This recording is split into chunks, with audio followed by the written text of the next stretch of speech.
রাসূলুল্লাহ সাল্লাল্লাহু আলাইহি সাল্লাম রজব মাস আসলে রমজান মাসের জন্য হায়াত ভিক্ষা চাইতেন। কি চাইতেন? হায়াত চাইতেন। আল্লাহুম্মা বারিক লানা ফি রজবা ওয়া শাবান ওয়া বাল্লিগনা রমাদান। আল্লাহর নবী এই দোয়া করতেন, আয় আল্লাহ, এই দুইটা মাস রজব শাবান আর মাত্র দুইটা মাস, ওই দেখা যায় রমজান, ওই দেখা যায় কি রমজান, কাছে গেছি মাওলা, আর মাত্র দুইটা মাস। মাওলা, আমি দুনিয়ায় কোনো কারণে থাকতে চাই না, তো রমজানকে পাওয়ার আশায় আরো দুইটা মাস থাকতে চাই। সুবহানাল্লাহ। আল্লাহ আপনার কাছে আমি, নবীজির দোয়া এটা, কি পরিমাণ দোয়া করতেন যে একবার না, এমন না যে রজব মাসের চাঁদ দেখলেই বলছে একবার, এটা না, পুরা 2 মাস আল্লাহর নবী প্রতিদিন দিবা নিশি এই দোয়াটা পড়তেন, আল্লাহ এই রজব এবং শাবান এই 2 মাসে আমার হায়াতে আমাদের বরকত দেন, রমজান পর্যন্ত পৌঁছিয়ে দেন। বলেন আলহামদুলিল্লাহ, বলেন আলহামদুলিল্লাহ। অতএব এখন আমাদের এটা একটা করণীয়, এই দোয়াটা নিয়মিত পড়া, ঠিক আছে না? ইনশাআল্লাহ। এই দোয়ার থেকে আমরা 2টা জিনিস বুঝছি। কয়টা জিনিস? 1 নাম্বার, ইবাদতের জন্য, রহমত মাগফিরাতের জন্য, আখিরাতের পুঁজির জন্য দুনিয়ায় কেউ আরো কিছুদিন হায়াত বেঁচে থাকার তৌফিক আল্লাহর কাছে চাইতে পারে। এই যে নবী চাইছেন বেঁচে থাকার জন্য আরো 2 মাস চাইছে না কেন? কিসের আশায়? রমজানের রহমত, রমজানের মাগফিরাত, এটার আশায়, ঠিক কি না বলেন? তাহলে বোঝা গেল ইবাদতের নিয়তে, আখিরাতের আশায়, আল্লাহর রহমত মাগফিরাত আরো পাওয়ার আশায় দুনিয়ায় বেঁচে থাকার জন্য দোয়া করা কি আছে? জায়েজ আছে।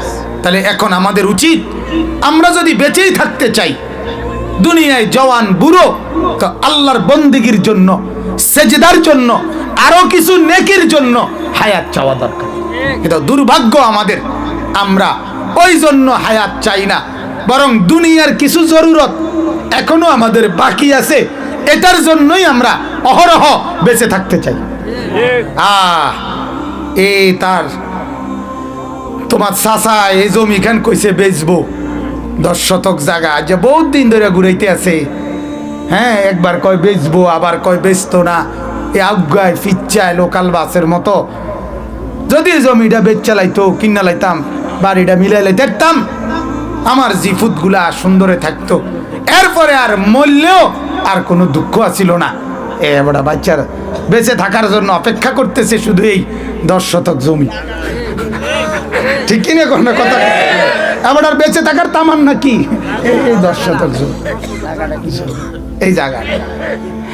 আরে আল্লাহ, কোন রকমে যদি কষ্ট মষ্ট করিয়া ছোট মাইয়া ঘরে যদি বিয়ে দিয়ে যাইতে পারি, আরে এই ফোলাগা বিদেশ ফাটাই দিতে পারি, এরপরে আমার আর বাঁচলো ইচ্ছা, না বাঁচলো ইচ্ছা, খোদায় জেনে রাহে, মাটিতে রাহুক বা চোখের তলে রাহুক। কথা বুঝছেন না? আমার আর ইচ্ছা হইল ছোট মাইয়াগা বিয়া আর এই ফোলাগা বিদেশ, এই 2খানের লাগিয়ে আবার মরতে আসে না, মরে গেল হইলে। তাহলে এই বেঁচে থাকা কি জন্য? কথা বলেন না কেন? আমার এক পরিচিত জন, ওনার বাবা একেবারে বয়স্ক মুরব্বী, মুমূর্ষ, উনি ওনার ছেলের জন্য জানডা দিয়া মেয়ে খুঁজতে আছে। আমি বললাম, আরে এরম শুরু করছেন কা? মানে খুঁজেন, কিন্তু এরম পাগল হয়ে গেলেন কা? মেয়ে কইেন না ভাই, মূল বিষয় হলো তার দাদা, মানে ওই ফোলার দাদা, এবার বাপ, তার দাদা একবারে বিছনায় শয্যাশায়ী, প্রায় একটু পর পরে হুঁশ আইলই, আরে নাতিগার বউ সাইয়া যাইতাম না। এই নাতিগার বউ সাউনের লাগিয়া বড়া মরতে আসে না, নইলে বড়া গত শনিবারে মরে গেল। বড়া কষ্ট মষ্টে কোন রকমে খিচ্চা, মানে কোন রকমে খাটে দইরা রেখেছে, কোন রকম নাতিগার কি চাই যাইতো। হায় হায় হায় হায়, এটা কত হইল? অহরহ এগুলা আমাদের সমাজে, অহরহ।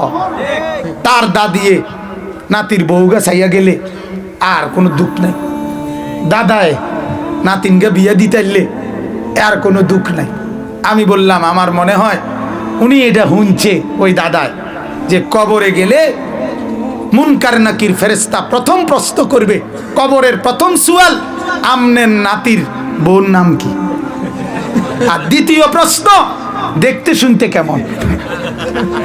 এবার যদি এই দোনোটা নাম ঠিকানা লইয়া যাইতো না পারে, তাই তো ফেরেশতা জিঙ্গেলে কি বলবো কোন?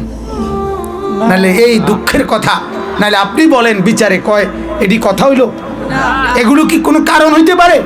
তাহলে আমরা বাড়ির কাম শেষ করা, জমি কিনা, ছেলের জন্য মেয়ের জন্য না বাজান, বরং আল্লাহ আরেকটা দিন যদি হায়াত পাই তো আপনার আরেকটা সেজদা দেব, আরেকটা গোলামি করব, আপনার বন্দেগী আরেকটু করব, এই আশায় আল্লাহর কাছে দুনিয়ার হায়াত চাওয়া যায়। নবীজি এটা বুঝাইছেন, ঠিক কিনা বলেন না? তাহলে বেঁচে থাকতে হইলে বেঁচে থাকার স্বপ্ন, বেঁচে থাকার আশা বন্দেগীর জন্য। কিসের জন্য? আবার বলেন কিসের জন্য? জিন্দিগি বন্দেগীর জন্য। জিন্দিগি কিসের জন্য? সে জীবন জীবন না যে জীবনে বন্দিগি নাই, ওই কপাল কপাল না যে কপালে সেজদা নাই, ওই চোখ চোখ না যে চোখ আল্লাহর ভয়ে কাঁদে না, ওই জিহ্বা জিহ্বা না যে জিহ্বা আল্লাহর জিকির করে না, ওই কান কান না যেই কান আল্লাহর ডাক শুনে না, আল্লাহর কোরআন শুনে না, ওই দিল দিল না যেই দিলে আল্লাহ এবং তার রসুলের মহব্বত জায়গা পায় না। আল্লাহ কোরআনে বলছে, যেই জবান আমার কথা বলে না, যেই কান আমার কথা শুনে না, যেই দিমাগ আমার কথা ভাবে না, বলে না, শুনে না, ভাবে না। কন্ত কি কইছি? বলে না, শুনে না, ভাবে না। আবার কন্ত কি বলে না? আল্লাহর কথা বলেন না, কি বলে না, কি ভাবে না, কি শুনে না। আল্লাহ বলেন কোরআনের আয়াত, ওই লোকটি হলো সর্বনিকৃষ্ট জানোয়ার, জানোয়ার, জানোয়ার। কোরআনের আয়াত, ইন্না শাররাদ দাওয়াব, শাররাদ দাওয়াব, সর্বনিকৃষ্ট জানোয়ার ওই লোক যার জবানে আমার নাম নাই, যার কানে আমার কথা শুনে না, যার দিমাগ আমার কথা ভাবে না। তাইলে ওই যে আমি যে বললাম প্রথমে একটা কথা, আপনার যেই ছেলেটা সেজদা ছাড়া ঘুম থেকে ওঠে, সেই ছেলেটা মানুষ উঠে না জানোয়ার ওঠে? জানোয়ারের তেবালা। চাচা বলতেছে হ্যাঁ ঠিকই তো। হাদিসের মধ্যে আছে চতুষ্পদ জন্তু জানোয়ার বেনামাজির থেকে মুখ লুকায়, আল্লাহর কাছে ফরিয়াদ করে, আল্লাহ এমন দুশ্মন আমার চোখে তাতে না পড়ে। তাইলে শেষ, এটা একটা বুঝলেন। আমরা এই দুয়ার মাধ্যমে এটাই বুঝলাম, আমরা দুনিয়াতে যদি আরো কিছুদিন বাঁচতে চাই, কিসের জন্য? আল্লাহর জন্য, বন্দেগীর জন্য, ইবাদতের জন্য। সর্বশেষ কথা হলো, এই রজব মাসে আল্লাহ তাআলা আমাদের প্রিয় নবী সাল্লাল্লাহু আলাইহি ওয়াসাল্লামকে মেরাজে নিয়েছেন। কোথায় নিয়েছেন? কথা বলেন। আমি লম্বা ঘটনা আমি আগেই বলছি, বিস্তারিত ঘটনা হুজুররা বলবে, আপনাদের ইমাম সাহেবরা, ইনশাআল্লাহ। শুধু আমি মূল একটা কথা বলতে চাইতেছি, মেরাজে যে আল্লাহ তাআলা আমাদের নবীকে নিলেন, এই ঘটনা শুনলে আমাদের কলিজার মধ্যে কথা বুঝে আসে, আমি যেই নবীর উম্মত, তিনি সর্বশ্রেষ্ঠ মর্যাদার অধিকারী। অতএব এত বড় দামি, এত বড় সম্মানিত, এত বড় মর্যাদাবান নবী পাওয়ার পর আমার জীবন চলার ক্ষেত্রে আমি অন্য কোনো দিকে তাকাইতে পারি না, যেহেতু আমার জন্য সর্বশ্রেষ্ঠ নবী মডেল। বলেন আলহামদুলিল্লাহ। কত বড় মর্যাদা দিছে, সুবহানাল্লাহ। মক্কার কুরাইশরা 3 বছর নবীকে বন্দি করে রাখছিল এক ঘরে করে। নবীজি 3 বছর বন্দি জীবন কষ্ট কাটাইয়া 3 বছর পরে 10ম বছর নবুয়তের মুক্তি পাইছে। এরপরে নবুয়তের 10ম বছর মানে নবীজির বয়স যখন 50, 40 থেকে 50, 10 বছর হলো না ইসলাম প্রচারের। তো বন্দি থেকে মুক্তি পেয়ে ওনার চাচা নবুয়তের 10ম বছর ইন্তেকাল করছে, আবু তালেব। কিছুদিন পরে 5 দিনের মাথায় নবীজির স্ত্রী খাদিজা রাদিয়াল্লাহু তাআলা আনহা, একমাত্র বিবি তখন ছিল, উনিও ইন্তেকাল করছে। নবীজি একবারে মনটা ভাঙ্গা গেছে, চাচাও নাই, স্ত্রীও নাই, বন্দি জীবন থেকে বের হইছে, মনটা খুব কষ্ট। মক্কার কাফেররাও জুলুম নির্যাতন করতেছে বেশি। আল্লাহর নবী পার্শ্ববর্তী তায়েফ নগরীতে গেছে এই ঘটনার পরে, স্ত্রীর মৃত্যুর পরে 1.5 মাস তায়েফবাসীদেরকে ইসলামের দাওয়াত দিছে। একটা লোক কালেমা পড়ে নাই। শেষ পর্যন্ত তায়েফবাসী ছোট ছোট বাচ্চাদেরকে লাগাইয়া আল্লাহর নবীকে তাড়াইয়া পাথর মেরে মেরে সমস্ত দেহ মোবারক জর্জরিত করে ফেলছে। এত পাথর ঝরছে, আল্লাহর নবী সাল্লাল্লাহু আলাইহি সাল্লামের মৃত্যু পর্যন্ত কোনোদিন আর নবীজির পিঠের তায়েফের পাথরের দাগের কারণে পুরা পিঠ চালনির মতো ঝাঁঝরা হয়ে গেছিল, ছিদ্র ছিদ্র। মৃত্যু পর্যন্ত ওই দাগ আর মেলে নাই। হাদিসের মধ্যে আছে হযরত আয়েশা নবীজির বিবি, নাম শুনছেন না আয়েশার নাম?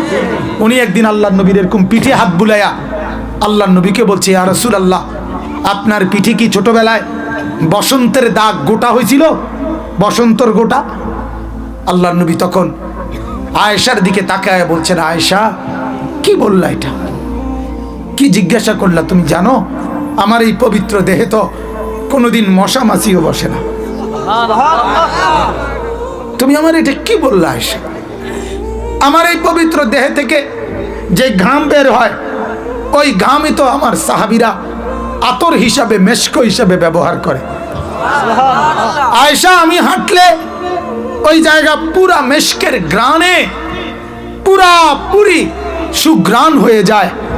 আমি পেশাব পায়খানা করলে হাদিসে আছে আল্লাহর নবী জীবনে যতবার জরুরত সারছেন প্রস্রাব পায়খানা, 1 সেকেন্ডের জন্য জমিনের উপরে নবীজির পেশাব পায়খানা 1 মিনিটের জন্য ছিল না। মাটি জমিন নিজেই ফাঁকা হয়ে আল্লাহর নবীর পেশাব পায়খানা গ্রহণ করে নিছে।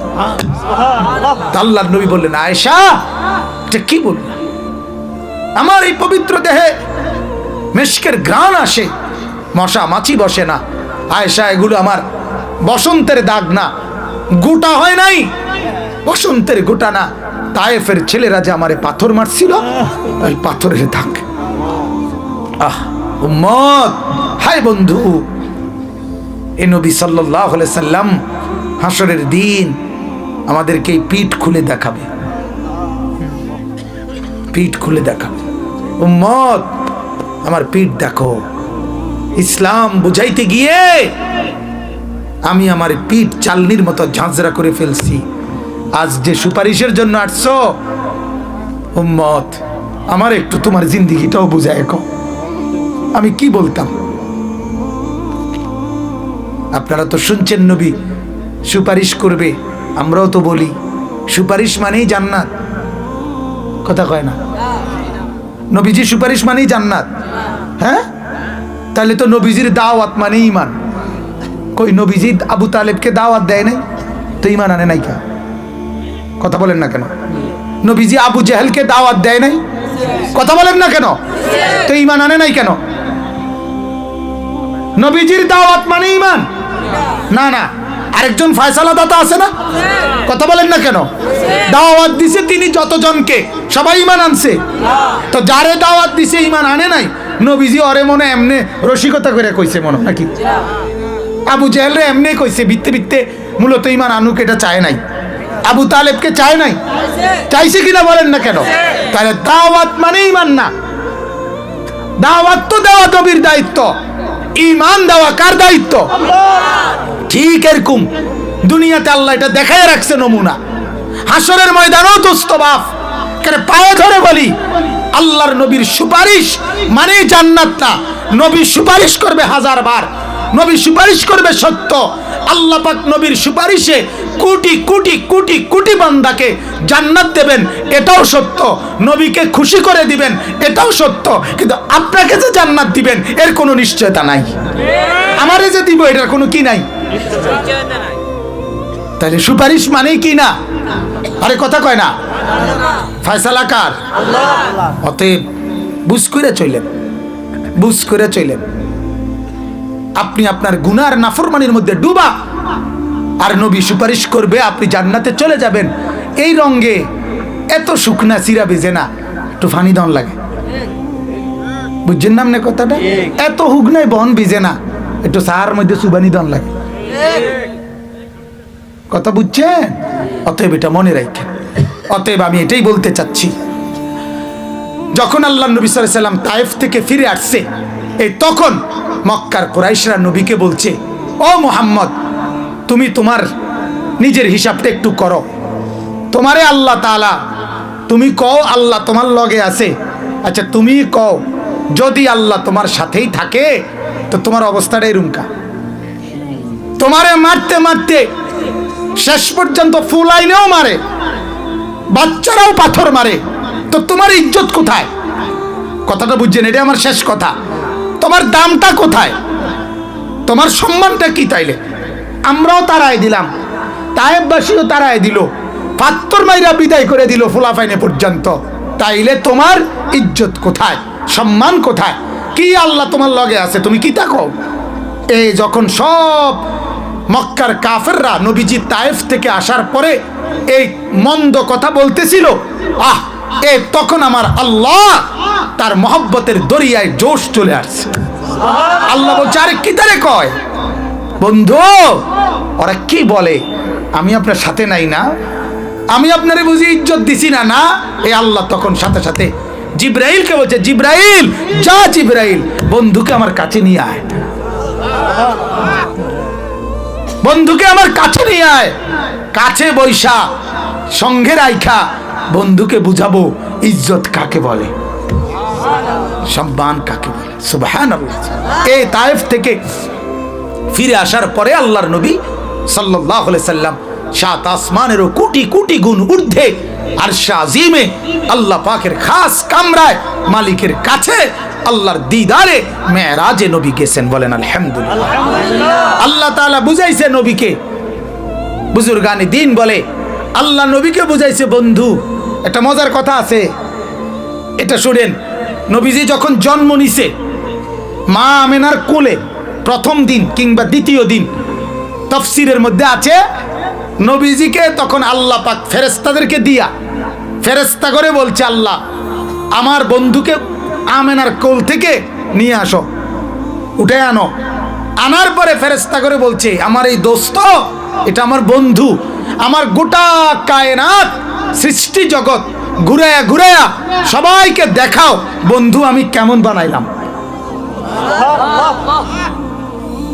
আল্লাহ যেন বলছে ফেরেশতাদেরকে, যা ফেরেশতারা দেখা, ফাতুফু বিহি মাশারিকাল আরদি ওয়া মাগারিবাহা, আসমান আর জমিন আমার সৃষ্টিকে দেখাও, ও আকাশ দেখো আল্লাহর বন্ধু কেমন হয়। ছোট বাচ্চাকে মানুষ, ও চাচা আইছে, জ্যাঠা আইছে, নানা আইছে, হে বাড়ির মুরব্বী আইছে, কোলের বাচ্চারা দেখায় না? আল্লাহ বলে বন্ধুকে কায়নাত দেখাও, পুরা সৃষ্টি জগৎকে দেখাও, তাদেরকে বলো তোমরা দেখো আমার মাওলার বন্ধু কেমন। এ আল্লাহ তাআলা মেরাজের দিন রাতে আল্লাহ তাআলা আরশে আজিমের উপরে, একেবারে উপরে যেখানে নবীকে নিছেন, এর উপরে শুধু আল্লাহ, এর উপরে শুধু কে? আল্লাহ। আর পুরা সৃষ্টি জগৎ নবীজির কদম মোবারকের নিচে, সব নিচে। এ তখন আল্লাহ বলছে, বন্ধু আপনি জানেন যখন আপনি কোলে ছিলেন তখন আপনারে ফেরেশতার কোলে দিয়া গোটা সৃষ্টি জগৎকে বলছি তোমরা আমার বন্ধুকে দেখো। এখন আপনাকে আমি আরশে আজিমের উপরে আইনা আপনাকে এবার বলি, বন্ধু আপনি এবার গোটা জগৎ দেখেন। বুঝেন নাই কথা? ওই সময় জগৎরে বলছি তোমরা দেখো, এখন আপনাকে বলি আপনি গোটা জগৎ দেখেন। দেখেন আমি আসমান কেমন বানাইছি, দেখুন আমি জমি কেমন বানাইছি, আমার সৃষ্টি আপনি দেখেন, দেখলেই টের পাইবেন যে আপনি, আমি যে দূরের রব, আপনি ও দূরের রহমত, ও দূরের নবী। ওই আঙ্গাল কাঙ্গাল আবু জাহেল ডাকাইতে কয় আপনার মর্যাদা নাই, তার এসব মর্যাদা লেগে নি বইয়ে রয়েছে। হ্যাঁ, তোরার মতো চোর ডাকাইতে কি কস না কস, কথা বোঝেন নাই আপনি? তোরার মর্যাদা লেগে নি বইয়ে রয়েছি আমরা বেটা। অর্থাৎ আল্লাহর নবীকে আল্লাহ বললেন, বন্ধু দেখেন না গোটা কায়নাত আপনার জন্য। সুবহানাল্লাহ, বলেন আলহামদুলিল্লাহ, বলেন আলহামদুলিল্লাহ। এত বড় শ্রেষ্ঠতম নবীকে পেয়ে আমরা এটাই বুঝলাম যে আমাদের নবী সাল্লাল্লাহু আলাইহি ওয়াসাল্লাম শ্রেষ্ঠতম নবী, ঠিক কিনা বলেন? সর্বশ্রেষ্ঠ মর্যাদার অধিকারী। অতএব এমন নবীকে ভালোবাসবেন না তো কাকে ভালোবাসবেন? এমন নবীকে ইজ্জত করবেন না তো কাকে করবেন? এমন বন্ধুকে সম্মান করবেন না তো কাকে করবেন? এজন্য আমরা আল্লাহ নবী সাল্লাল্লাহু আলাইহি সাল্লামের সাথে আমাদের সম্পর্ক এই মেরাজের ঘটনার কারণে আমরা আরো বাড়াবো। ঠিক আছে?